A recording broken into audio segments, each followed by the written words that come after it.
Mesdames, Messieurs, merci à vous d'être venus si nombreux, d'avoir répondu à l'appel de l'ADAPI 49 qui a organisé cette soirée pour marquer l'anniversaire de ses 60 ans, soirée qui sera suivie d'autres événements dont nous parlerons à la fin de la soirée. Merci d'être venus si nombreux pour écouter cette conférence sur le mouvement inclusif. Je tiens évidemment moi aussi à saluer Madame Daga, conseillère municipale de la ville d'Angers, et Madame Martin, vice-présidente du conseil départemental en charge des solidarités. Elles auront elles aussi évidemment la parole tout de suite après moi. Au nom de l'ADAPI 49, je vous salue tous, étudiants, familles, professionnels, représentants des associations, élus, partenaires. Par votre présence, vous manifestez l'intérêt que vous portez au sujet qui est le nôtre ce soir, le mouvement inclusif. Il nous permettra d'évoquer la place des personnes en situation de handicap dans le monde ordinaire, sujet qui nous concerne tous à des degrés différents, il est vrai. Ce sujet pour ce soir, sujet de la conférence de M. Gardou et de l'échange que nous aurons avec lui ensuite. Je vais garder la parole un moment, un instant, pour vous présenter un peu plus l'ADAPI 49. L'ADAPI 49 est une association gestionnaire. Depuis 60 ans, elle accompagne sur le département des personnes en situation de handicap mental, de déficience intellectuelle, des personnes souffrant de troubles psychiques et des personnes porteuses de troubles du spectre autistique. En chiffres, cela donne aujourd'hui environ 1300 enfants, adolescents, adultes, 800 professionnels qui travaillent auprès d'eux dans nos 30 établissements et services. Mais l'ADAPI est aussi une association parentale et militante. Administrateurs et bénévoles, tous, ou presque tous, nous sommes parents d'enfants handicapés. Parents pour certains depuis longtemps, d'autres sont de jeunes parents, voire de très jeunes parents. Ensemble, professionnels et familles, nous portons et partageons au sein de notre association des valeurs dont font partie l'entraide et la solidarité. La solidarité au sens le plus large, la solidarité avec les personnes vulnérables. C'est vous dire combien nous sommes concernés par le projet inclusif. Une association parentale et gestionnaire comme l'ADAPI 49 n'est pas uniquement concernée par le mouvement inclusif. Elle est aussi impliquée, engagée dans sa mise en œuvre. Pour achever cette rapide présentation de notre association, je rappellerai 2 points qui sont étroitement liés. D'abord, que notre secteur, le secteur médico-social, est dépendant de l'argent public, indispensable aux missions qui sont les siennes, à la réalisation des missions qui lui sont confiées. Et puis, qu'aujourd'hui, une de ses missions prioritaires est justement d'accompagner vers et dans le milieu ordinaire les personnes en situation de handicap, à l'école, au travail, dans le travail, l'habitat, les loisirs, le soin, les soins. Et nous sommes là au cœur de notre sujet, le mouvement inclusif, qui s'impose à nous, associations gestionnaires, du fait des politiques publiques, et pour lesquelles nos familles, nous nous battons depuis longtemps, dont nous rêvons pour nos enfants qui, eux-mêmes, devenus adultes, réclament le respect de leurs droits de citoyens, de citoyennes, et notamment celui de vivre au plus près du monde ordinaire avec les autres, tous les autres. De fait, Il semble donc que nous poursuivions tous le même but, que nous voulions avancer tous dans le même sens, celui de l'émancipation sociale des personnes handicapées. Pourtant, rien n'est simple dans le mouvement inclusif. Certainement parce qu'il bouscule des certitudes, des pratiques, parce qu'il contraint à sortir de normes, de cadres réconfortants, sécurisants, rassurants, protecteurs. Et donc nous avons encore aujourd'hui grand besoin de comprendre les enjeux de ce qui est en marche. Et pourquoi ce qui est censé nous réunir, cette belle et noble cause qu'est le projet inclusif, parfois devient source d'incompréhension, voire d'inquiétude, quand ce n'est pas de l'angoisse. Bon. Il est vrai qu'il y a quelque temps, déjà, la rapporteuse spéciale de l'ONU sur les droits des personnes handicapées a contribué à déclencher cette inquiétude en déclarant qu'il n'y a pas de bons établissements d'accueil, que le gouvernement français doit adopter un plan d'action concret pour fermer progressivement tous les établissements existants. Et il est vrai que Mme Cluzel, secrétaire d'État chargée des personnes handicapées, a affirmé que nos murs coûtaient trop cher. Il est vrai aussi que le secteur médico-social est désormais, de ce fait, en pleine mutation, celle de la transformation de l'offre, censée contribuer à l'ouverture sur le monde ordinaire.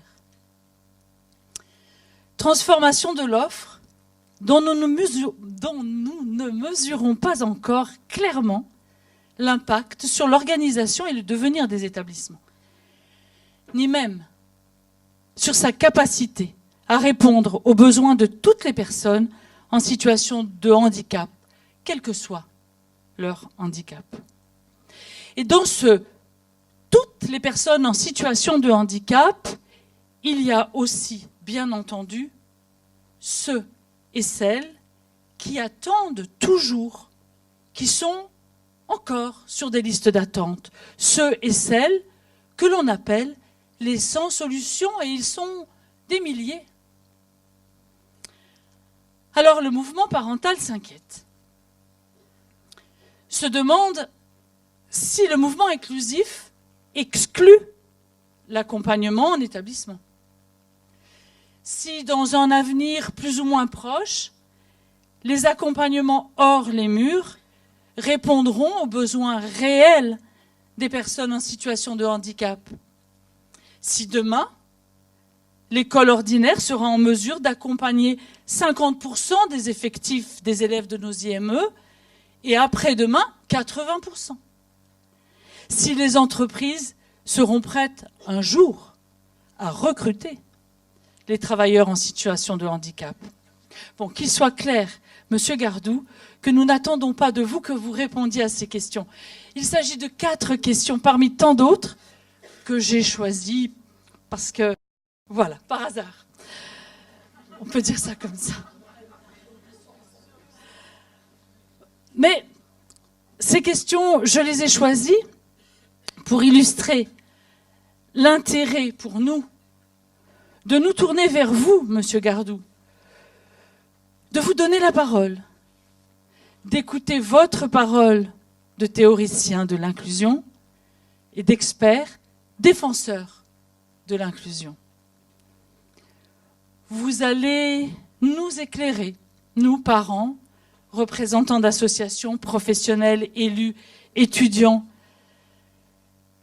nous qui aspirons tous, comment pourrait-il en être autrement, à une société inclusive et solidaire. Nous qui aspirons à poursuivre le chemin sur lequel nous sommes déjà engagés. Et je me permets pour conclure cette citation, phrase que j'aime bien, nous voulons poursuivre notre chemin vers cette espèce d'idéal auquel nous avons l'ambition de contribuer. Je vous remercie.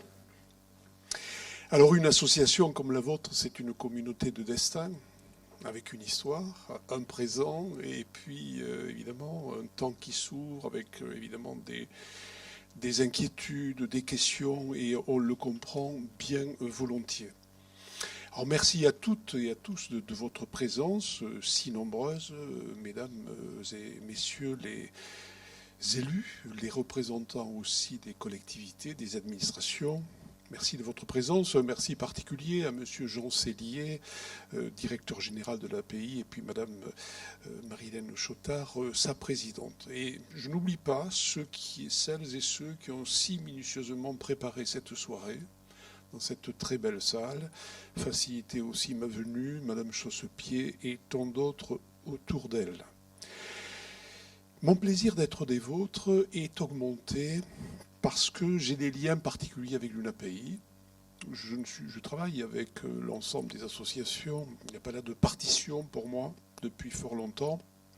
Mais l'UNAPI, c'est une histoire particulière pour moi. Beaucoup connu Bernadette Val, une de ses présidentes, qui est de grande qualité intellectuelle, humaine. Elle était, me semble-t-il, d'ailleurs inspectrice dans l'éducation nationale. Régis de Volder, qui lui a succédé, Christelle Prado, et puis maintenant, je côtoie souvent votre président, Luc Gatto. J'ai également fait partie du comité d'éthique de l'UNAPI avec Jean-François Mattei et Israël Nizan. Là, il est pour l'heure un peu suspendu. Mais l'UNAPI, je regarde les chiffres avec toujours énormément d'admiration. Je crois que c'est 900 000 personnes engagées pour la cause que vous défendez, 550 associations, 3000 établissements médico-sociaux. Vraiment, c'est une très très belle maison et beaucoup de réalisations. Alors vous l'avez dit, Monsieur Boiteau, ce soir, il y a plusieurs fils de couleurs voisines qui viennent se tisser. Vous avez rappelé la remise du rapport de ce député du Parti communiste de Seine-Maritime sur l'école et l'université, donc Sébastien Jumel. Vous avez signalé l'émission de France Inter qui réunit, c'est vrai, la secrétaire d'État, réunit également ce député, la porte-parole, vous l'avez dit, de l'UNAPI, mais également Philippe Bas. Alors Philippe Bas, je ne sais pas si certains le connaissent, il était ministre délégué, à l'époque c'était un ministre délégué à la question du handicap, après avoir été secrétaire de l'Élysée. Et ça m'amène à parler, là aussi, hors de toute partition politique, du président Chirac qui nous a quittés hier. Quelles que soient nos convictions, nos couleurs, c'est un homme qui avait à cœur la question du handicap, qui a voulu la loi du 11 février 2005, qui a été portée entre autres par Philippe Bas, et évidemment un homme sensibilisé, comme l'avait été le général de Gaulle avant lui, par la question qui nous rassemble ce soir, puisque ils étaient touchés dans leur famille par cette forme de fragilité humaine. Donc voilà, ce soir, il y a ces fils qui se tissent. Et puis, il y a la conférence que vous avez citée, Madame, nationale du handicap, dans les régions, et puis qui va avoir son terme bientôt sur le plan national. Vous faites partie du comité de pilotage, j'y suis aussi. Et on espère que ces chantiers ouverts seront fructueux. Alors nous sommes convenus que je consacrerai avec vous mon propos à une réflexion sur le mouvement inclusif. C'est une question qui est une question vaste. Elle est difficile à traiter. Elle est infiltrée par des interrogations multiples. Vous en avez énoncé quelques-unes. Je vous propose 3 temps dans la réflexion. Tout d'abord, j'ai toujours coutume, peut-être c'est ma propension anthropologique, à commencer par le contexte de l'affaire. Parce que quand on part d'une question hors contexte, social ou culturel, on la comprend mal ou on ne la comprend pas vraiment. Quel est le contexte qui a vu émerger et se développer cette idée d'une société que nous voudrions ensemble plus inclusive? Et qu'est-ce que ça veut dire? Quel contexte? ça correspond à des engagements pour notre pays. C'est pas neutre, ça. Il y a des engagements, il y a un contrat souscrit par notre pays. D'où la venue de Catalina de Vandas, rapporteuse spéciale de l'ONU, pour voir l'effectivité du contrat qu'on avait signé. C'est quand même une affaire sérieuse. On a signé cette convention qui a été adoptée par l'ONU en 2006. On l'a signée sous la présidence Sarkozy dès 2007 et on l'a ratifiée fin 2009, début 2010, sous une autre présidence. Enfin, peu importe. Et il faut savoir que c'est un instrument juridiquement contraignant et qu'il a primauté sur le droit. Et qu'on a signé le protocole facultatif qui autorise donc la Commission des droits de l'homme de l'ONU à venir vérifier si on a parlé ou s'il en a un petit peu fait. D'où la visite de Catalina de Vandas. Elle a fait une déclaration à la presse à l'époque qui avait déjà fait grand bruit, mais j'y reviendrai tout à l'heure. C'était en octobre 2017, si ma mémoire est bonne, et ça a été inscrit au rapport de l'ONU là, en février 2019. Voilà. Et ça dit des choses. Donc à nous, ensuite, de prendre et de laisser certaines choses, ça s'exprime sous la forme de recommandations. Et enfin, je dirais, mais il y a des fondements à cette affaire qui sont anthropologiques, philosophiques, éthiques, et qui nous concernent tous. Alors, si vous voulez bien, le premier temps, c'est quel est le contexte de diffusion. Le contexte de diffusion de cette idée-là, qui dépasse très largement nos frontières. C'est un pays d'Europe et bien au-delà.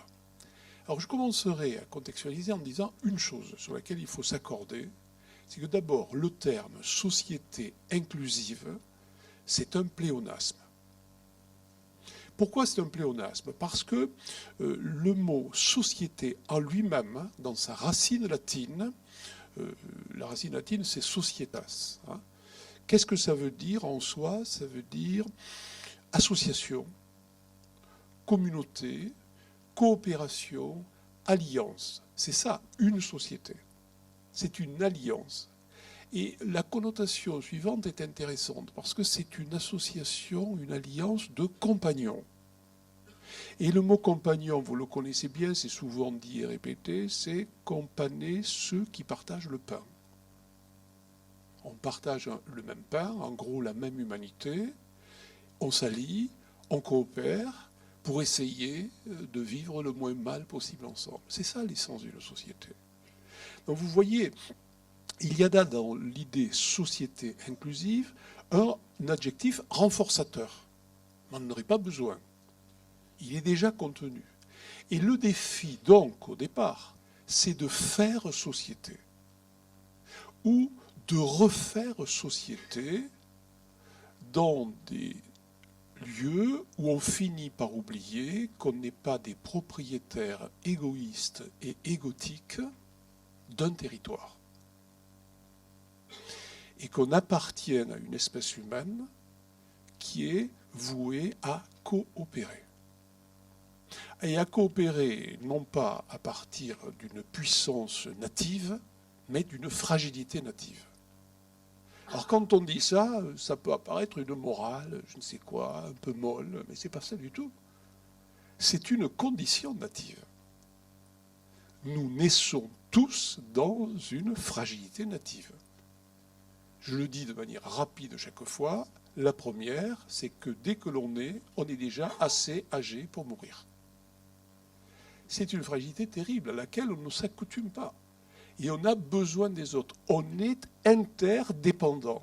Interdépendant. On est né quelque part dans un milieu qui nous porte, qui nous freine, dans un pays de la richesse, dans un pays de la faim, à la cour d'un prince, ou dans une famille des plus déshérités. On n'a pas choisi tout ça, mais on est dépendant de tout ça. Donc, faire société sur ces bases-là, c'est ça que nous dit société inclusive.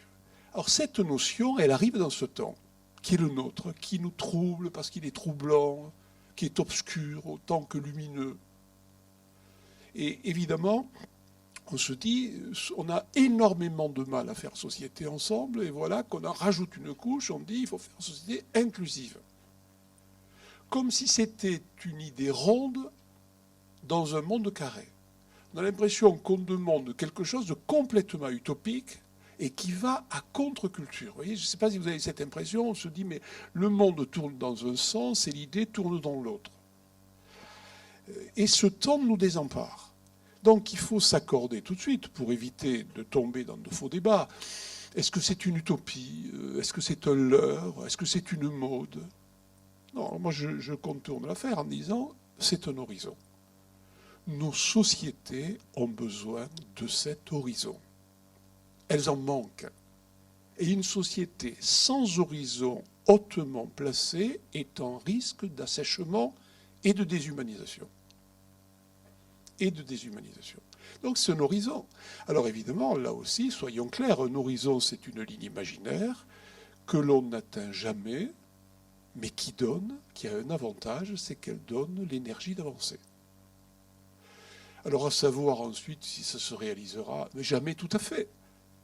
Et si on en est là ensemble, alors on se trompe. Est-ce que le triptyque égalité, liberté, fraternité se réalisera un jour? Jamais. Jamais. Égalité totale, c'est pas vrai. Liberté totale non plus. On est déjà assez dépendant par rapport à nous-mêmes. Fraternité, on a de boulot. Donc vous voyez, mais on a besoin de ces horizons. Et on a besoin de cet horizon inclusif. Si on s'accorde là-dessus, alors je crois qu'on peut plus clairement avancer. Et mieux appréhender la portée de ce qu'on veut faire, c'est partir de là. Faire société, sans laisser des personnes sur le bord de la route. C'est ça l'idée. Alors qu'on a tendance à penser que ceux qui vont vite doivent gambader au milieu d'eux-mêmes, et puis que les autres qui traînent la patte, on les laisse un peu sur le bord de la route, où on prévoit pour eux des lieux où on les verra un peu moins, et où ils ne nous encombreront pas trop, parce qu'ils ne freineront pas la course. Eh bien, c'est dans ce temps contradictoire que se développe l'idée de société inclusive. Alors pourquoi il est contradictoire aussi? Parce que c'est un temps qui prône l'égalité, abondamment. Égalité des chances, la loi du 11 février 2005, loi pour l'égalité des chances, etc. Et en même temps, on se rend compte, si on ouvre les yeux au quotidien, et chacun le fait, que c'est un temps qui hiérarchise les vies, jaugeant leur rentabilité, leur productivité. Dès l'école, on se demande, d'ailleurs cette expression est assez terrible, on parle de la productivité scolaire d'un enfant. Dès l'école. Et c'est un temps encore assez ambigu dans lequel se développe cette notion de société inclusive, parce que là aussi on en a tous profité, on en profite tous, il y a des progrès sans précédent. Le 20e, d'ailleurs, c'est un temps de progrès tout à fait exponentiel, même s'il a connu des périodes particulièrement sombres, mais progrès exponentiel sur la connaissance de la vie, de l'univers, au niveau des technologies, mais c'est considérable.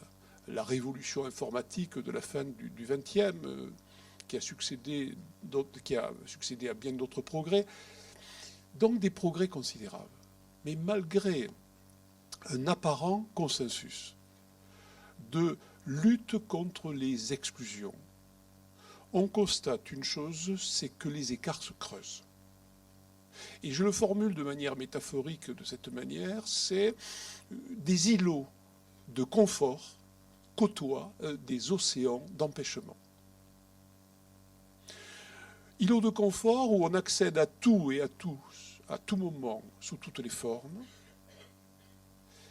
et a contrario, d'autres personnes sont empêchées, encombrées, et ont des difficultés à vivre dans notre société.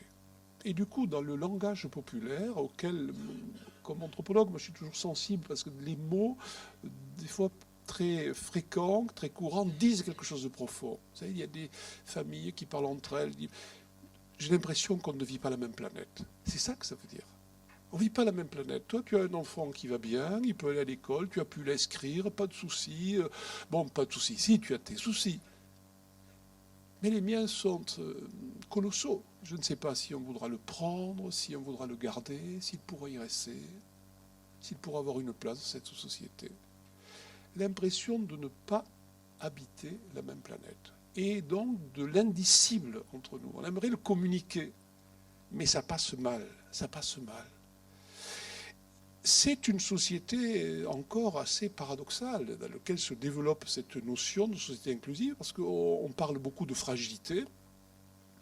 On affirme respecter les fragilités. D'ailleurs, ce qui se dit du président Chirac, là j'ai écouté, comme vous l'avez fait aujourd'hui, vous savez, quand quelqu'un nous quitte, il y a des témoignages, il y a des anecdotes, etc. Et beaucoup disaient, bon, le président Chirac, avec ses qualités et ses défauts, il avait tendance à être très proche des personnes fragiles. Il était plus à l'aise avec ceci que cela.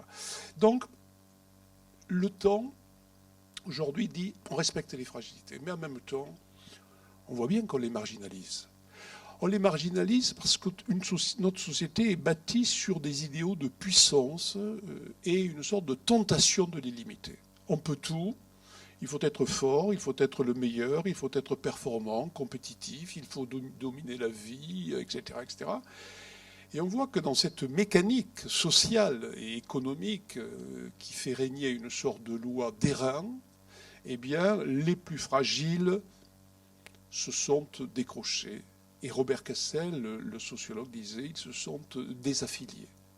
Il y a des courants de pensée que vous connaissez qui le traduisent, cela. Et je pense chaque fois au courant transhumaniste ou post-humaniste. Alors quel est ce courant? C'est un courant qui rêve d'un homme zéro défaut, qui ne connaîtrait pas la maladie, le vieillissement, la mort, par des systèmes robotiques qui viendraient remplacer tous les organes progressivement défaillants. Et on voit aujourd'hui les géants du web qui investissent massivement sur ces recherches. C'est pas Jules Verne, c'est pas de la science-fiction, c'est tout à fait réel. De même qu'il y a un investissement majeur sur l'utérus artificiel, ce qu'on appelle l'ectogenèse, qui pense la gestation hors du corps de la mère. Et on voit qu'on se met à rêver de la mort, c'est-à-dire l'homme éternel et le transhumain. Alors, au vu de telles inventions, on voit les effets de dichotomie. Les transhumains, on peut penser qu'il y a des coûts considérables associés au système cybernétique robotique, et puis les humains à l'ancien format. Nous sommes aussi dans ce monde-là, la fabrique des bébés parfaits, par le tri embryonnaire, qui n'est plus simplement à des fins pour éviter des pathologies, mais à des fins esthétiques, hein, on voit bien.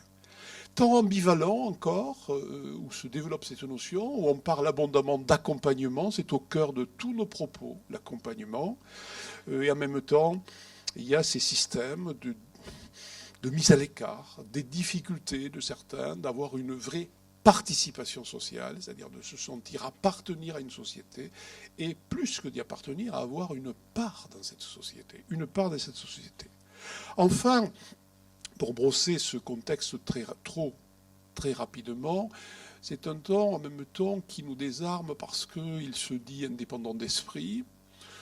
Songez à l'idéologie des Lumières, ce mouvement philosophique qui a traversé l'Europe au XVIIIe. Nous voulons être autonomes, nous autonomiser. On rêve d'indépendance, mais l'indépendance, évidemment, est un concept qui ne tient pas.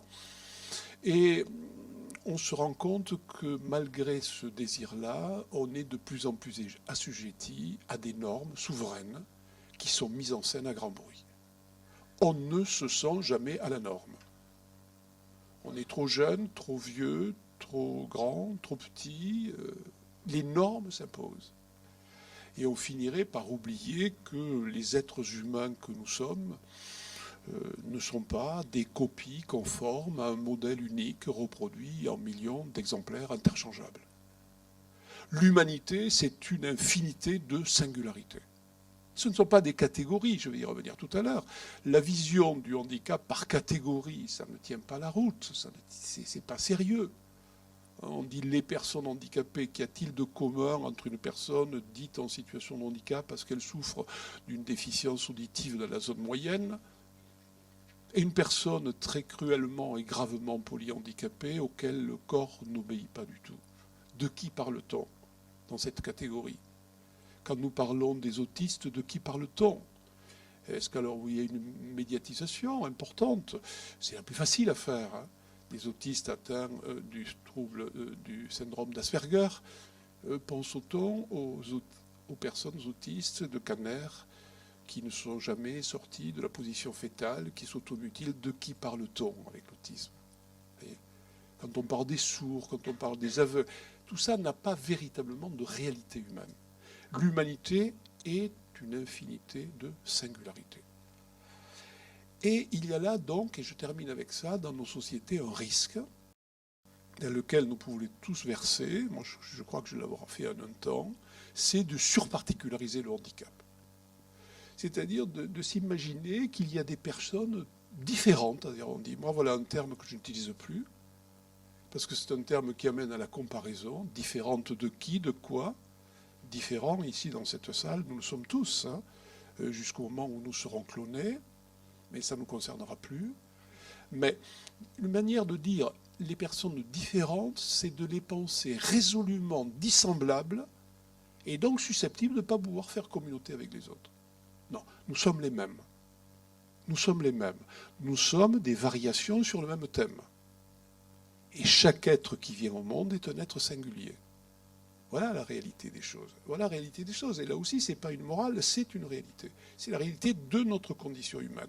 Alors il y a des systèmes d'amplification, d'absolutisation de la différence, qui finissent par créer des murs et des pratiques différentialistes et séparatistes. C'est pour ça que ce soir, je fais une focale en accord avec vous sur la question du handicap. Mais la question d'une société inclusive ne concerne pas que la situation de handicap. Il faudrait parler des populations discriminées, défavorisées, nomades, migrantes, tout simplement privées de droits fondamentaux. C'est une question beaucoup plus large que ça. C'est pour ça qu'elle est au cœur de l'idée faire société. Et plus que ça, faire monde. On est en train de perdre de vue ces nécessités-là. Faire société, faire monde. Alors ce processus de particularisation nous amène à chercher de l'extraordinaire là où il n'y a que de l'ordinaire. Nous sommes ensemble, blessés ou non dans notre corps ou notre esprit, résolument ordinaires. Mortels, fragiles, qui parmi nous dans cette salle se sont fragiles physiquement, intellectuellement, psychologiquement, j'en passe et les meilleurs. On a tous notre lot. Et parmi ces fragilités, il y en a une qui prend pour nom handicap. Et la société, avec ce renforçateur, dit, mais notre société, elle est une société humaine. Elle n'est faite que de ça. Mais vous aussi, vous en faites partie. La question ne se pose pas que pour les différents. Dans certains pays, on cherche à remplacer ce terme. On dit les extraordinaires. Je trouve ça assez absurde. Hein. Comme je l'ai dit, nous sommes ensemble, qui que nous soyons, résolument ordinaires, même si nous aimerions être mieux. Dans ce contexte, si on s'accorde là-dessus, vous voyez un contexte tendu, avec des mouvements divergents, égalité, mais des formes de marginalisation. Qu'est-ce qu'être inclusif ? Deuxième question. Alors dans ce contexte, c'est très intéressant de s'interroger ensemble sur ça. Alors je le fais, moi, de sources, si vous voulez, sources à la fois théoriques, et en même temps, je me considère comme un chercheur engagé. Alors au sens de Pascal, ou de Camus, ou de Sartre, c'est-à-dire je suis embarqué dans cette question. Je ne peux pas le traiter froidement. Il y a des laboratoires de recherche, ça s'adapte très bien, j'en fais partie d'un, mais si mes travail se cantonnait au mur des laboratoires, je n'avancerai pas beaucoup. Hein. C'est une question politique qu'on traite, voilà, au sens premier du terme. Platonicien du terme, la police en grec, c'est la cité. C'est une question qui concerne la cité des hommes, la communauté humaine. Alors, qu'est-ce qu'être inclusif dans cette cité ? Alors, si l'ambition de changement profond, vous en conviendrez, et là c'est pas simplement théorico-théorique, ça requiert un registre terminologique et conceptuel clair. Parce que les mots dans notre condition humaine, c'est ce qui donne sens et souffle à l'action. Si le mot disconvient, l'action risque d'être dérivante ou inappropriée. Parce qu'on ne peut pas mettre en acte ce qui se comprend mal ou ce qui ne se comprend pas. Voilà. Les pratiques sont floues et il y a effectivement des implications effectives. Et l'affaire est sérieuse. Bon. Alors, essayons d'y voir plus clair sur les mots. D'abord, je prends le mot inclusion. Souvenez-vous, on fait simple, on utilisait le terme intégration, Et on dit maintenant, on ne va plus parler d'intégration, on va parler d'inclusion. Le terme intégration est un peu à peu arrivé avec le terme handicap, vous voyez, qui est né, qui a fait florès après la guerre, qui a été officialisé par la loi de Simone Veil, autre ministre, Caron Chirac, qui était alors, je crois, Premier ministre de Giscard d'Estaing, la loi Veil, et on a fait de l'intégration une priorité nationale. Puis, 30 ans plus tard, c'est la loi 2005. Veil, c'était juin 1975. On dit inclusion. Alors, on avait des classes qui avaient remplacé les classes de perfectionnement, on les avait appelées classes d'inclusion scolaire. D'un coup d'un seul, on dit ça ne s'appelle plus comme ça s'appellera les classes d'inclusion scolaire maintenant. Et puis ensuite, elles sont devenues maintenant les ULIS. Bon. On a traduit un terme très rapidement, sans en maîtriser vraiment le sens. Et on lui a fait dire ce qu'il ne dit pas étymologiquement. On a récité cette leçon en disant mais l'intégration, c'est quand on met un élément extérieur dans un ensemble et que l'élément doit s'adapter au système. Au revoir. Hein. Et puis l'inclusion, c'est pas ça. C'est l'élément est extérieur et le système va s'adapter à lui. Bon, alors c'est tout à fait faux sur le plan du sens du mot. C'est tout à fait faux. Le deuxième mot est pire que le premier. Alors pourquoi ? Et là aussi, on le fait ensemble, non pas par coquetterie académique, mais parce que c'est essentiel de se comprendre ça. Le mot intégration, integrare, intègre, intégral, c'est l'idée d'incorporer effectivement un élément. Et le mot includere, en latin, inclusion, c'est lié étymologiquement à l'idée d'enfermement. C'est l'idée d'enfermement, d'occlusion, de réclusion, de claustration. Le mot cloître en est issu. Voyez ? Donc l'idée, c'est qu'un élément est mis à l'intérieur et il y est enfermé. Voilà ce que veut dire exactement, mais ce n'est pas moi qui le dis, c'est l'étymologie. Vous aurez à cœur, si ça vous intéresse, d'aller plus loin. Alors, quand on observe ça, pour le montrer, et comment ce mot peut nous jouer un mauvais tour, sur le plan des pratiques, hein, vous voyez déjà, parce que ça peut nous amener à une vision très mécanique. Hein. D'abord, il y a deux choses qu'il faut corriger. Les personnes là, dont on parle ici, fragilisées par une situation, déjà, vous les imaginez dehors. Hein. D'ailleurs, philosophiquement, anthropologiquement, c'est sacrément embêtant. Parce que chaque être qui advient au monde fait partie de la communauté humaine dont j'ai parlé tout à l'heure, par naissance même. Ils ne sont pas dehors, ils sont dedans par naissance, par filiation. Et là, vous les imaginez dehors. Puis vous dites, mécaniquement, ils sont dehors, je vais les mettre dedans. C'est pas vraiment comme ça qu'on peut penser une société inclusive. C'est pas du tout ça, même. Alors, ce mot inclusion, vous voyez, pour vous le montrer, il est utilisé dans des champs qui dépassent le nôtre. Il est utilisé, par exemple, en minéralogie. Alors, j'ai pris quelques définitions. Une inclusion, en minéralogie, c'est un corps. Alors, faites attention à toutes les expressions. Un corps solide, qu'il soit liquide ou gazeux, qui est d'une nature différente de l'ensemble où il se trouve pris. Déjà, on retient ça, il est d'une nature différente. En métallurgie, on dit que c'est un élément hétérogène qui est encastré dans un métal ou un alliage. Et ce qui est rajouté ici, ça aussi c'est fort ennuyeux, qu'il est d'une nature différente. Nature différente, et lui aussi, ça a été dit tout à l'heure, mais en plus, dont il est susceptible d'altérer les propriétés. Alors il y a déjà deux connotations. Un élément extérieur, ça nous gêne. D'une nature différente, ça nous gêne. Il est dedans, et il altère les propriétés. Vous voyez que c'est quand même porteur d'une vision qui est très, très inadéquate à ce que l'on veut faire. En odontologie, vous connaissez, ça vous est arrivé peut-être, vous avez les dents de sagesse qui s'incarcèrent quelquefois dans la mâchoire osseuse, hein, et on est obligé de les désincarcérer, ce qu'on appelle une inclusion dentaire. Mais c'est enfermement. En biologie, les obstétriciens parlent d'inclusion fétale. Et l'inclusion fétale, c'est une anomalie qui est liée à la présence d'un reste de fœtus dans un fœtus jumeau. Hein, voilà, c'est la biologie. En informatique, on parle aussi d'une inclusion d'un document en pièces attachées. On utilisait aussi, vous l'avez peut-être fait quand vous étiez enfant, en décoration ou en collection, on pratiquait des gammes d'inclusion, vous savez, avec des plantes, et il y avait dessus, on mettait des résines à inclusion, et il y avait des boîtes à inclusion. Vous avez peut-être fait ça, avec des moulages, des formes, des formats, et autres matrices. Je ne poursuis pas, ce n'est pas utile, j'ai montré comment elle était connotée. Quand on prend les dictionnaires, maintenant, c'est un peu la même chose, et j'en ai pris 3. Le Littré de fin du 19e, qui considérait l'inclusion comme un terme de tératologie. La tératologie, c'est la science qui étudie les phénomènes monstrueux.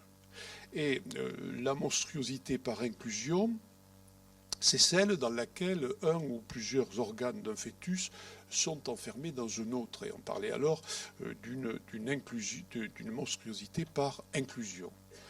Traité de la langue française et autres lexicographes qui mettent aussi en lumière la même connotation, à savoir présence d'un corps étranger dans un ensemble auquel il n'appartient pas. Et enfin, le plus récent, le dictionnaire de l'Académie française, dont le tome 4 d'ailleurs de la 9e édition est en cours de rédaction, et lui aussi parle de la présence d'un corps hétérogène. On s'arrête là. On a compris que ce terme disconvient. Il a été traduit trop vite, on lui a donné un sens qu'il n'avait pas, et il nous gêne. Moi, je vous avoue que je ne l'utilise plus jamais. C'est pour ça que quand on a travaillé le titre, on a pris ensemble avec M. Sellier, Mme Chotard, c'est présenté comme processuel. Un processus. Ce n'est pas une mécanique, c'est un processus. Alors, cette inflexion terminologique vers l'adjectif est intéressante. Pourquoi ? Parce qu'on se dit, qu'est-ce qu'on a gagné en mettant la forme adjective ? Elle est beaucoup plus intéressante et elle est signifiante sur le plan politique, sur le plan social. Parce que le mot inclusif s'oppose directement au mot exclusif. C'est-à-dire qu'une société inclusive est une société qui combat, qui lutte contre toutes les formes d'exclusivité persistante. Qu'est-ce qu'une exclusivité ? Une exclusivité, c'est ce qui n'appartient qu'à quelques-uns en excluant les autres. J'utilise un terme plus polémique, c'est un privilège. C'est un privilège que des parents qui ont des enfants qui ne portent pas de difficultés particulières ont, parce que eux, l'école, c'est fluide, on peut y entrer.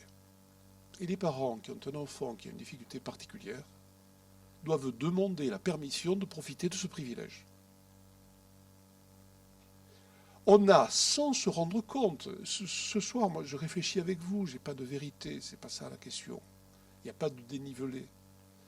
Je me dis, on a à prendre conscience qu'on s'est habitué les uns et les autres, et moi, le premier, à des formes d'exclusivité dont on finit par ne plus se rendre compte.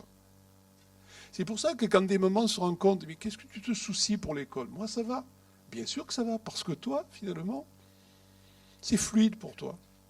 Moi, je dois en permanence galérer, demander des permissions, courber le dos, dire merci. Je ne dors pas bien parce que je me dis, si on ne le garde pas là, qu'est-ce que je vais en faire ? Vous avez cité Mme Chotard, là aussi, ils sont invisibles, tous ceux qui sont sans solution. Rapport Piveteau, 0, sans solution.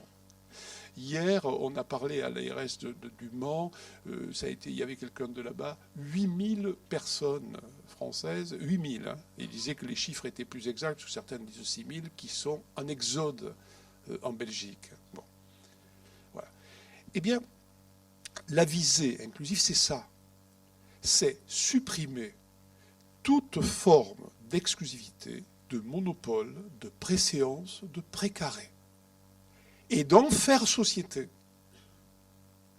Parce qu'il n'est écrit nulle part, mais vraiment nulle part, que l'école est l'exclusivité de ceux qui ont la chance d'avoir des enfants préservés par le hasard d'une vie ou d'une naissance de ce qu'on appelle handicap.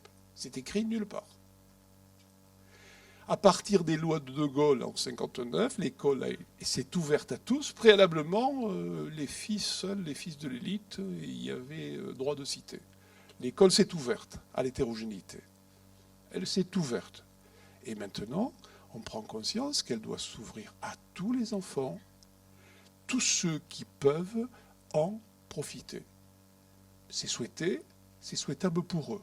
Je n'oublie pas qu'il y a des enfants, et qui d'entre nous pourrait penser le contraire, qu'il y a des enfants qui ne le pourront pas. Ou alors c'est qu'on ne connaît pas le champ du handicap. J'étais à l'hôpital de San Salvador hier, il y a des enfants de plus cruellement touchés, dont on se demande quelquefois si les naissances ne sont pas des formes de tombes. Permettez-moi ces mots durs. Il faudrait les mettre dans une classe sous prétexte d'augmenter les statistiques d'enfants en inclusion scolaire. Ça n'a pas de sens. Ils sont médicalisés à tous les instants et le dispositif est un dispositif qui tente d'atténuer des souffrances souvent insupportables. Donc là, je reviens à ce que j'ai dit au départ. Nous sommes dans des infinités de singularités. Des visages de la vie qui, hélas, prennent ces formes-là. Donc, on est là. On est dans cette vision. Donc, être inclusif, je reviens à mon propos, être inclusif ne consiste pas aucunement à placer des éléments prétendument extérieurs à l'intérieur d'un milieu, qu'il soit éducatif, qu'il soit une entreprise, qu'il soit un habitat. Mais non, ça ne consiste pas à ça du tout. Il ne s'agit pas de mettre dedans. C'est pour ça qu'il y a des visions qui font peur. Quand on est dans des visions mécaniques, dogmatiques, j'allais dire presque comme un nouveau fondamentalisme, il faudrait que tout le monde soit au même endroit, au même moment, avec les mêmes moyens. Mais non, ça s'appelle l'égalitarisme. Et l'égalitarisme a une façade, l'égalité, et un revers, c'est qu'elle creuse l'inégalité. Si vous faites la même chose pour tous au même moment avec les mêmes moyens, qu'est-ce que vous faites? Vous creusez les inégalités. Donc ce n'est pas cela. Se trouver d'ailleurs dans un même lieu, un même pays, un même territoire, etc., ne garantit pas d'en faire partie au sens premier du terme. Qui d'entre nous n'a pas vécu de telles situations? On est invité dans un lieu, mais on se sent exilé à l'intérieur. On n'a qu'une hâte, c'est de partir. Parce qu'on n'y est pas bien. Hier au Mans, on a parlé de l'habitat. Pas de fondamentalisme non plus. Il y a des jeunes qui ont témoigné et dit « Moi, j'ai rêvé d'avoir un habitat dit inclusif, individuel. » Et tel autre discutait avec lui « Écoutez, moi, je suis bien heureux dans une structure plus collective parce que je n'ai pas la cuisine à faire, je n'ai pas les courses à me taper et je suis très heureux. » Mais voilà, c'est des désirs de vie. Il n'y a pas de vision uniforme. Il n'y a pas de vision uniforme. Donc être inclusif, c'est partir résolument de projets individuels, de besoins, de destins, de désirs qui ne sont pas les mêmes. Et ça vaut pour nous tous. Ça vaut pour nous tous. Pourquoi vouloir imposer des situations monolithiques ou uniques? Donc on voit bien que c'est ça qui va favoriser l'éclosion des potentiels de chacun. L'éclosion des potentiels de chacun, parce que ça permettre à chacun, et là j'insiste beaucoup là-dessus, vous avez évoqué, Mme Chotard, cette question, ou Madame, c'est Madame, la question de la norme. Ce n'est pas à la norme, c'est chacun à sa mesure. Nous sommes ensemble, et là aussi c'est une conscience collective qu'on doit avoir, on est les produits d'une culture, et une culture qui est belle, qui est digne, qui fait de très grandes choses. D'ailleurs, toutes les cultures du monde en font. Et pas nous plus que les autres, et pas moins. Mais nous sommes les produits d'une culture où il faut être au bon âge, à la bonne classe, à la bonne moyenne. Sinon, question finale, a-t-on sa place? La question, c'est que vivre dans une société, être scolarisé, c'est pas être à la norme, c'est grandir et se déployer à sa mesure. Dans les pays nordiques, il y avait un symposium international Europe occidentale, Europe orientale en début de semaine. Eh bien, pourquoi ils ont desserré un peu le corset. La question, ce n'est pas est-ce que cet enfant a sa place à l'école? Est-ce qu'il va être dans la moyenne? Est-ce qu'il va avoir X points en orthographe? Excusez-moi, on s'en fout de ça. C'est est-ce qu'il va grandir à sa mesure avec des apprentissages très fondamentaux, beaucoup plus restreints pour lui, mais qui lui seront essentiels pour sa vie quotidienne. C'est-à-dire, ça ne va pas être un as de la mathématique, mais par contre, il sait compter pour aller faire ses courses et rendre la monnaie, etc. Et ça c'est beau. Grandir à sa mesure, que tout ce qui peut être réalisé pour lui soit réalisé à sa mesure, sans le restreindre. C'est ça. Alors qu'on est dans des visions très normatives. Alors en fait, être inclusif, c'est octroyer le droit à chacun de se différencier, de différer, et dans le même temps d'être et de devenir avec les autres, sans être ni séparé d'eux, ni confondu avec eux. C'est tout cela. Et on voit bien le piège. Mais c'est ce que Catalina de Vandas, moi je l'ai lu et relu comme vous l'avez fait, madame, mais il y a des choses qui sont tellement vraies dans ce qu'elle a écrit. Je crois qu'il y a une maladresse dedans, mais j'y reviendrai tout à l'heure, mais il y a des choses tellement vraies. Elle dit, faites attention, vous dites qu'il y a tant d'enfants en inclusion scolaire. Alors, les chiffres sont donnés, je crois qu'il y en avait 118 000 en 2006, il y en a maintenant 340 000. Mais elle dit, faites attention. Ça, c'est une vision mécaniste. Vous comptez les gens qui sont dedans, en inclusion scolaire. Mais ce qui m'intéresse, moi, de savoir, c'est si les classes sont inclusives. C'est-à-dire si la pédagogie s'est adaptée, les stratégies, si on les évalue autrement, si les profs sont formés, si les AVS, etc. C'est ça la vraie question. Mais ce n'est pas polémique ce que je dis. Je crois que c'est simplement le bon sens. Un enfant peut être en inclusion scolaire et connaître une relégation à l'intérieur pire que s'il n'était pas là. Et quand les gens lisent ça, ils voient de mauvaises intentions du côté de l'auteur. Mais non, moi j'aurais écrit la même chose sans aucune mauvaise intention. Je trouve que c'est une vraie question. On oblige encore des enfants à s'adapter à une école qui n'est pas prévue pour eux, et qui finalement, ils connaissent une marginalisation à l'intérieur.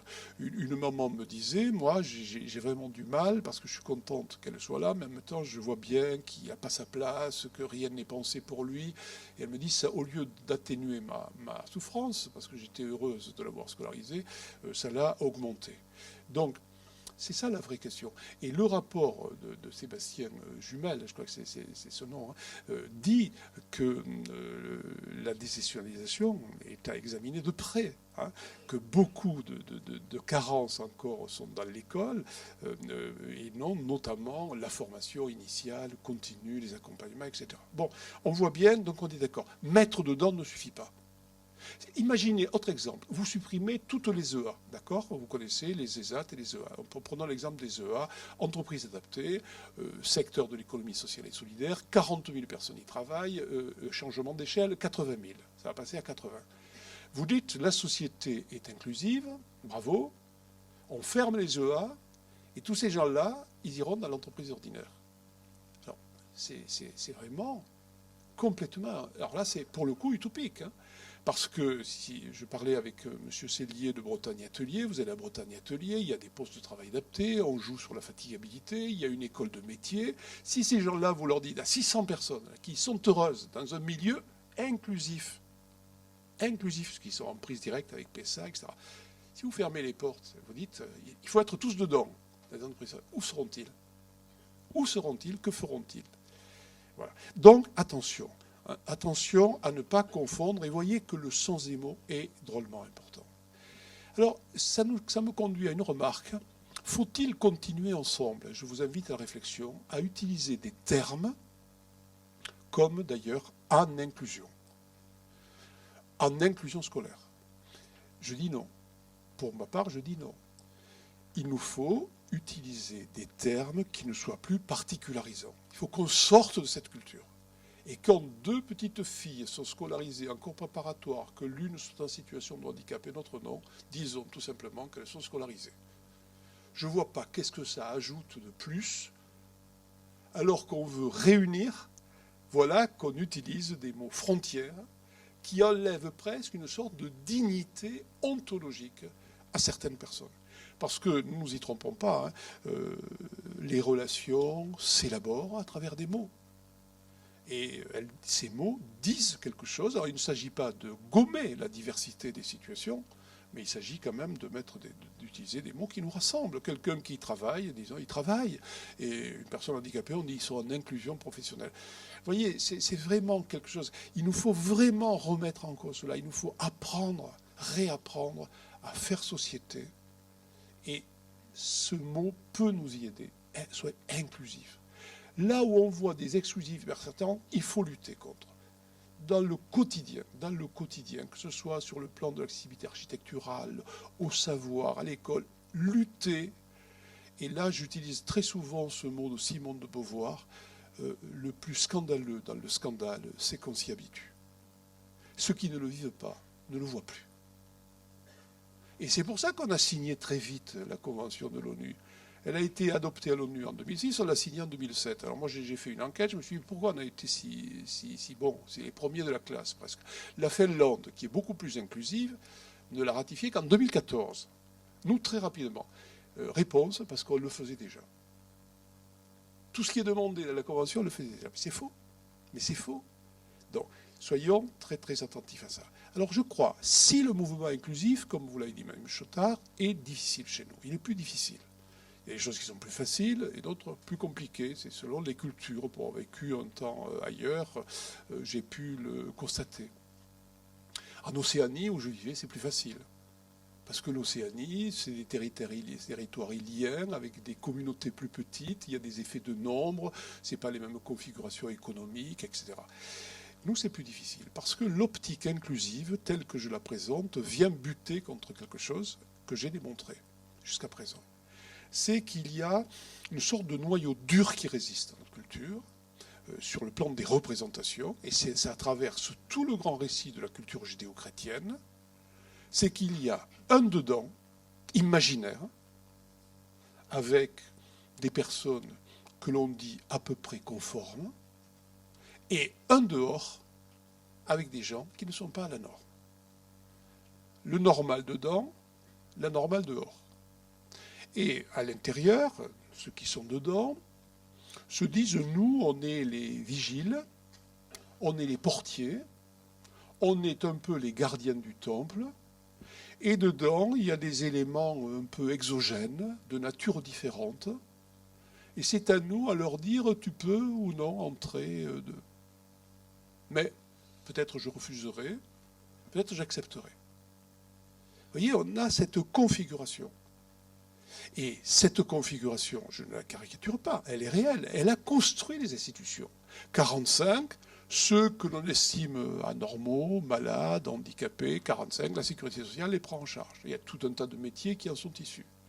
Ceux qui sont à peu près à la norme, on se dit, eux, c'est éducation nationale, ils sont conformes, ça va, éducation nationale. Les autres ministères de la santé.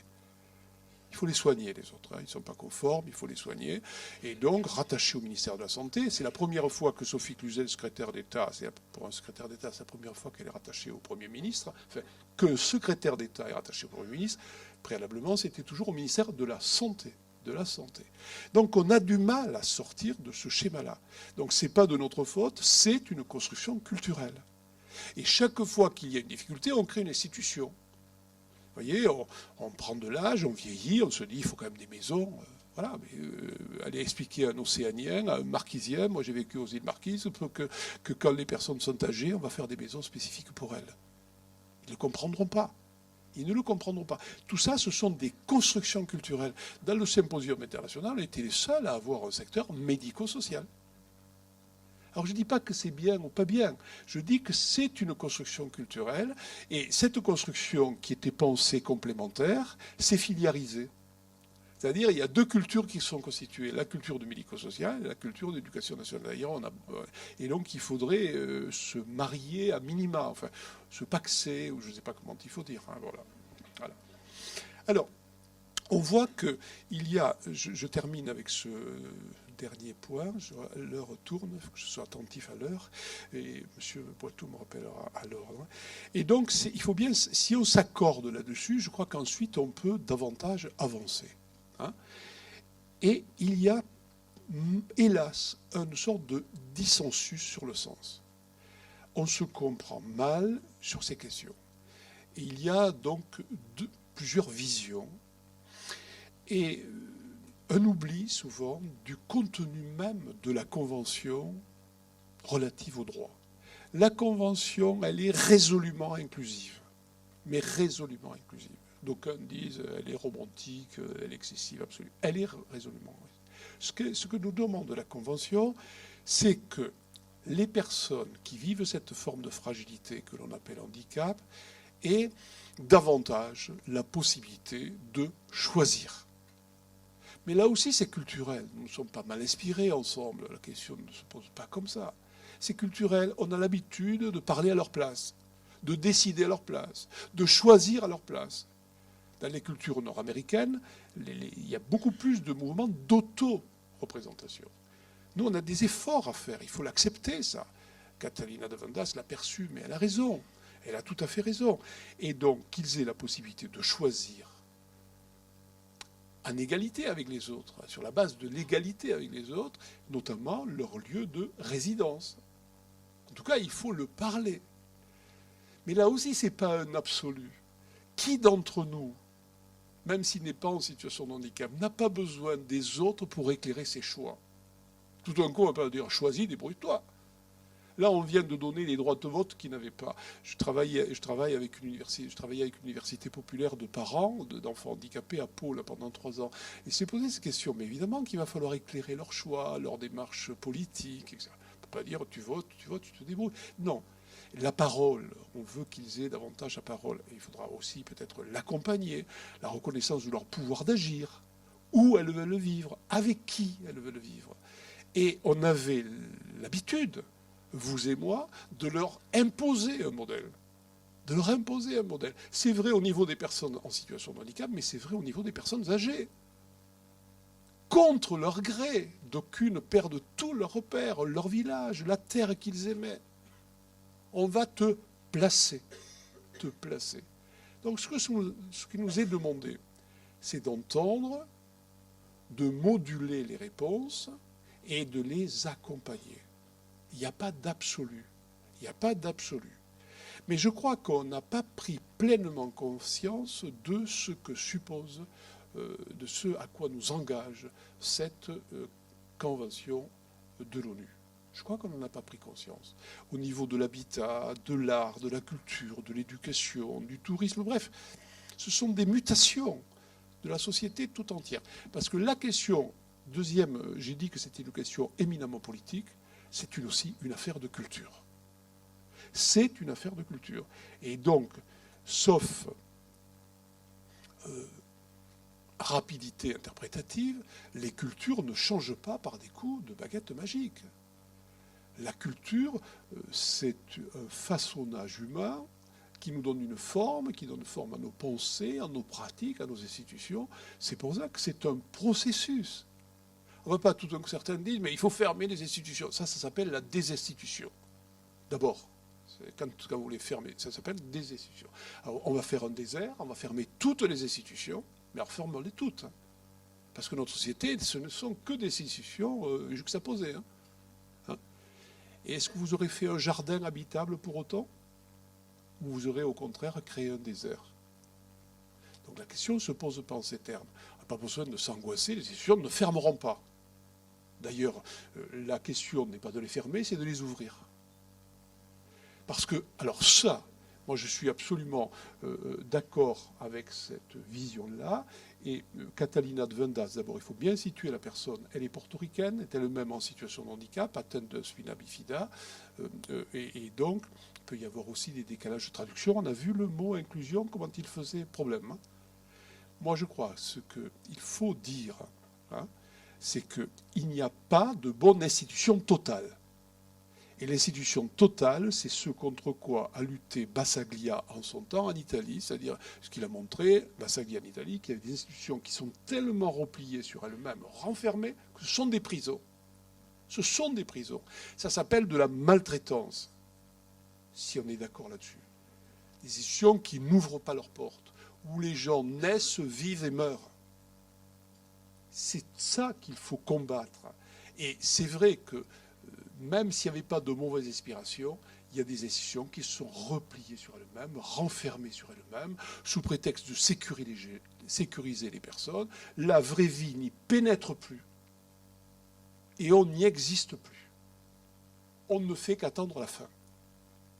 Donc les institutions, il faut les perméabiliser, les ouvrir, que la cité y entre, qu'il y ait que Eros prenne le pas sur Thanatos.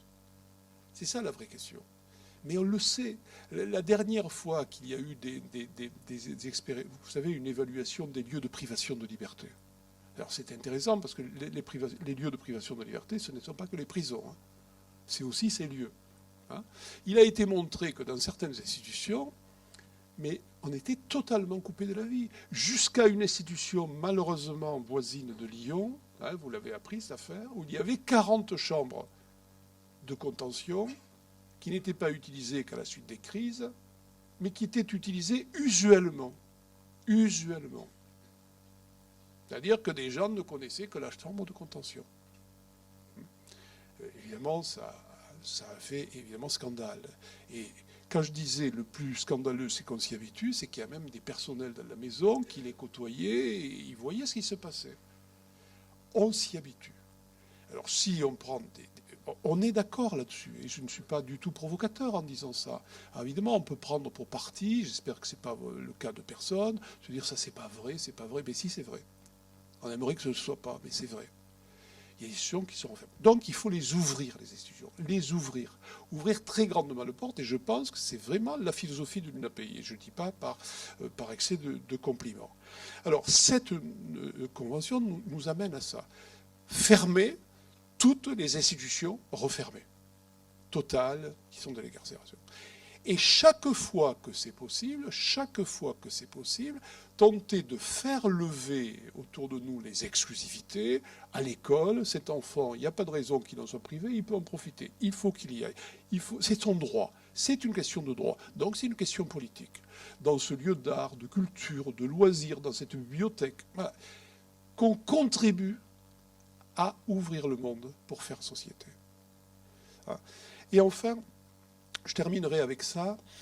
Je crois que ce qui est au cœur de notre affaire, c'est... Et le discours que je tiens, j'ai eu l'occasion plusieurs fois, je vous l'ai dit, d'en parler avec la secrétaire d'État, hein, c'est le même. Hein. Je n'ai pas un discours qui se modifie. Si toutefois il a quelque influence, j'ai toujours le même. Et j'ai l'impression que Mme Cluzel le partage.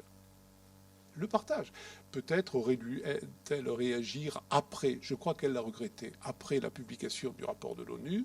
Peut-être elle ne l'a pas fait, mais je crois quand même qu'elle est dans cette perspective-là. Le danger de cette affaire, et j'en discute aussi souvent avec elle, moi je vous dis, j'ai aucun poids politique particulier, je vous le dis tout de suite. Hein. Il se trouve que Mme Cluzel, on se côtoie depuis des dizaines d'années, puisqu'elle était présidente d'une association préalablement, c'est pour ça qu'on a des liens particuliers. Mais je crois que ce qui peut nous jouer de mauvais tours, c'est vrai dans toute situation de vie, c'est d'oublier la diversité des situations. Faire société, c'est garder en ligne de mire l'infinie diversité des situations. Parce que d'aucuns vont proclamer, mais vous savez, le mieux, c'est que les gens soient à leur domicile. Alors là, on a des familles qui ne dorment plus la nuit. Mais oui, parce qu'on n'a pas pensé à elles en disant ce dogme-là. Hein. Les mamans sont seules, usées par des veilles quotidiennes. Elles ont perdu leur emploi, parfois. Et puis, la famille qui va dire, mais bravo, ouais, tout le monde à domicile, mais nous, on aura des auxiliaires de vie, on a des conforts, etc. De quelle famille parle-t-on? Quand on dit fermer toutes les institutions, c'est pour ça qu'il y a de l'angoisse. Moi, une maman me disait, mais moi, je dors plus. Je dis, madame, écoutez, franchement, il faut d'abord s'apaiser, c'est ce que vous avez besoin de faire, mais tout ça, on n'est pas là. Elle me dit, mais si ferme l'institution, mais qu'est-ce que je vais devenir? Moi, je ne suis plus capable de m'occuper de lui. Parce que son enfant criait beaucoup. Elle me dit, on vit par l'étayage de l'institution. Et il y est bien, on est rassuré, on est tous moins angoissés. Eh bien, elle en a besoin. Voilà. Donc, et alors, quand les gens s'expriment sur les situations de vie, et on fait tous pareil, même si on n'est pas dans la même situation, on parle de nous souvent. On dit voilà ce qu'il faudrait faire. Mais c'est toujours à partir de notre point de vue. Et vous voyez, il y a un auteur brésilien, un philosophe, qui dit tout point de vue est la vue d'un point. Et c'est vrai, tout point de vue. Et alors il a écrit un livre qui s'appelle L'aigle et la poule, et il montre, à partir de cette métaphore de l'aigle et de la poule, que si l'aigle, qui dit voilà, le monde est beau, c'est magnifique, il y a des horizons fantastiques, s'il avait été élevé dans un poulailler, il n'aurait pas la même vue du monde. Et si la poule avait pu s'élever à la hauteur de l'aigle, elle aurait été certainement moins angoissée par des espaces fermés. Ben voilà. C'est ça que ça veut dire. Tout point de vue est la vue d'un point. Donc la visée inclusive, c'est une vue modulée par la diversité des visages et des situations. Et donc ça remet en cause fondamentalement cette affaire. L'idée, je l'ai indiqué déjà, l'idée de captation du patrimoine humain et social commun. Notre société, et c'est, je crois, peut-être le défi que nous avons à relever, notre société est à concevoir comme un patrimoine commun.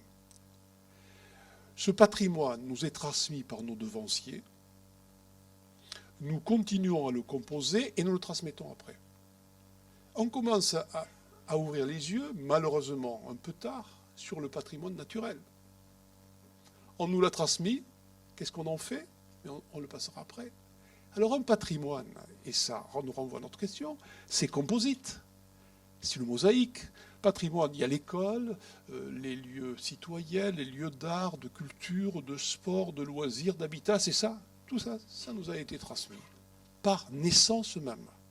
Par naissance même. Un patrimoine social est toujours commun. C'est toujours commun. Et un patrimoine, c'est ce qui inscrit quelqu'un dans une lignée, dans une histoire, dans un espace, et c'est ce qui confère à une personne une identité. Une identité.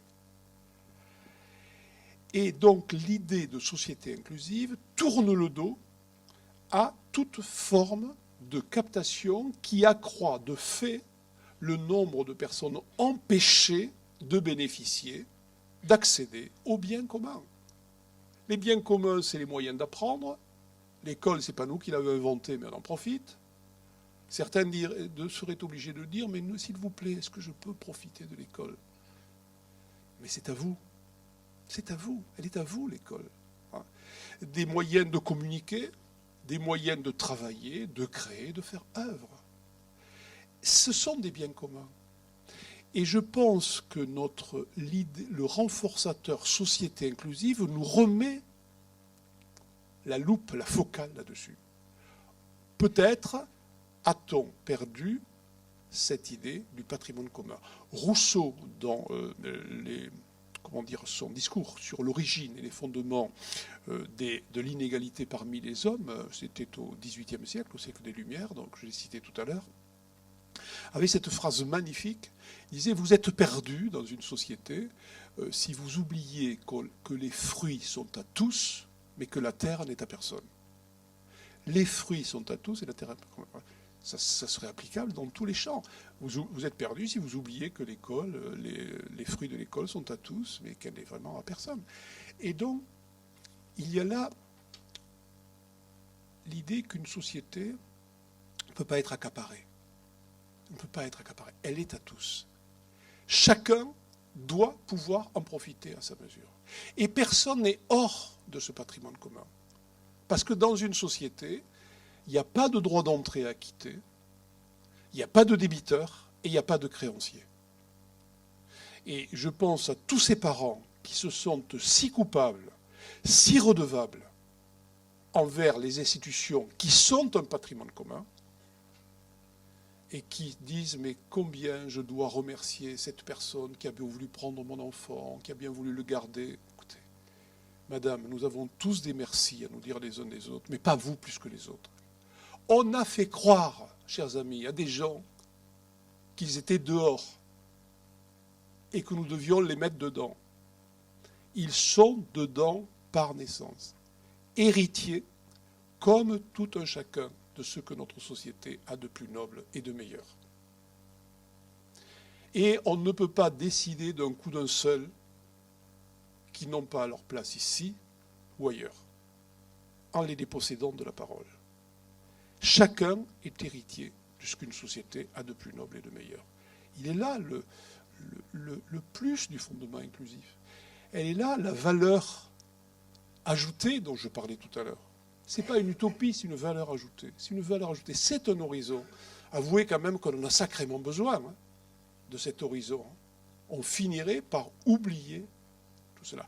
Aucune part du patrimoine ne peut être l'exclusive de ceux que la vie ou la naissance a préservé de cette difficulté. Voilà. Nous sommes dans cette vision-là qui est, vous le constatez, très éloignée d'une vision dogmatique, mécaniste.